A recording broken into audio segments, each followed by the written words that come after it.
Howdy guys, welcome to the Men's Chapter House. Today we're just doing some gi rolls.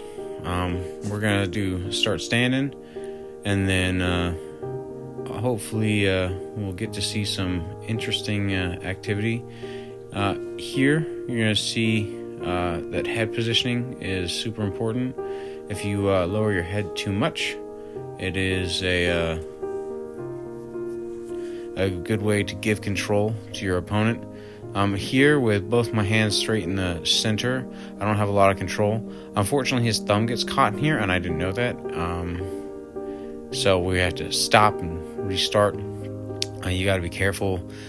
Gi is a force multiplier, so whenever you're using a gi, you got to be careful because you can catch other things while moving. You can break some wrists, some fingers. You can actually even, break your forearm if your hand gets caught in the wrong direction. And here you're seeing that I'm just using that front headlock position just to really control the top. We're not breaking down or anything or shucking. Right in here I should be pulling him down, but as soon as he grabs my leg, I'm basically going to do almost like a little roll. I should have done a full roll, and it would have been a lot easier, but here I just elevate his hips when we come down, do it like a sweep. I'm going to play that bottom position. I'm going to take a Z guard, and from that Z guard and with those grips, I'm going to basically stand right back up because he leaves me and doesn't allow positive connection. And when people give you enough space to stand up, you probably should just stand up. That's how you should do it in like a real fight most of the time, unless they're like really good at judo or something and they're going to mess you up if you stand up. But if you can stand up in most fights, probably the best practice to get used to. Here you see I'm trying to isolate his arm. And I'm going to isolate his arm, and then I'm just going to sit down on it. This is not what I should be doing. I'm wasting my body weight, so here I'm just going to get back up on the top position, and he's going to roll through, get his arm back, so then I'm just going to take his back. And then here I think I'm going to work on isolating his hand above his head. I've been utilizing that Americana style of finishing from the back versus using like rear nakeds, because a lot of people suspect or like expect you to use the rear naked, and using that Americana is faster because most people defend the rear naked style by putting their hands above their head. If you are not knowledgeable that the arm above the head is a submission, it can get tight very fast, especially if you start to rotate the wrong direction. But any kind of rotation while you're in a submission can sometimes be a bad thing. Or I should say movement, not necessarily rotation. Here we're talking about how that submission really works, how it goes above your head, and then how it basically attacks your shoulder. But it also, when your hips are turned, it can really feel like a lot of pressure on your spine as well. Here his head is on the outside for the single, and you'll see I drop very carefully. The reason why a lot of people tell you not to do outside single legs is because old jiu-jitsu people used to grab people by their belt and just slam each other's heads on the ground.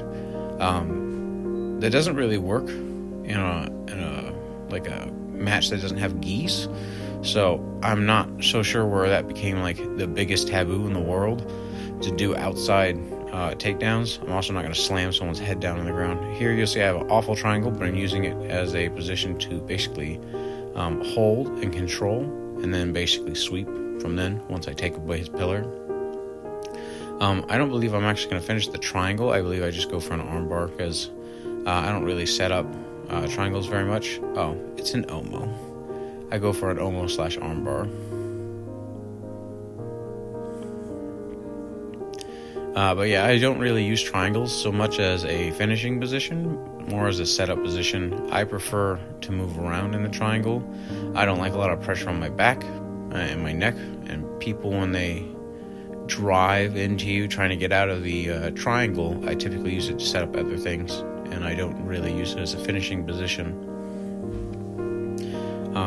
But when you sit too long in a triangle position, it does definitely take your air away, so gives you some time to breathe and get your energy back before you get in the next roll. And here we're going to hop back into it. And I think he's going to take double collar. Oh, no, double sleeve again. Here I'm going to double up on one side of the collar.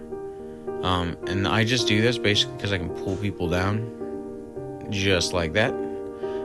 It's not like the best position to like move or work from, but it is an easy way to basically solidify side control if that's what you want to do, because you take it and people try to turtle and stuff like that. He did a really good job of elevating my hips there to try to get my leg. But when he did that, I switched my weight. So his frame that he was using to hold it was attacked by an angle. And when you use angles on frames, it makes it a little harder for those frames to work. So allowing me to get to the mount. And then from this mount, we go into an arm bar. I actually think he gets out of this arm bar and we go back into an Omo. Yep. And then this Omo, I'm just going to hold it. And then here, I'm going to actually work to start to flatten him out. Oh, I guess I didn't flatten him out. You don't have to flatten people out. It's just typically easier to finish. But if you can look over someone's shoulder or roll over their shoulder, I don't recommend trying to roll over someone's shoulder. You'll probably take their whole shoulder with you while you're doing it. However, if you look over their shoulder, you will have the ability to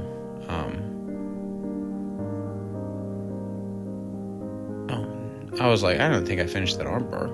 But here I'm not going to finish the Omo on this side. I'm going to use it as a hook. And here I'm going to isolate almost into a triangle position. And then having that Americana on this side, which you can't see, but I'm using it as a control. He doesn't have the upper body to fight, and that's where his arm gets extended.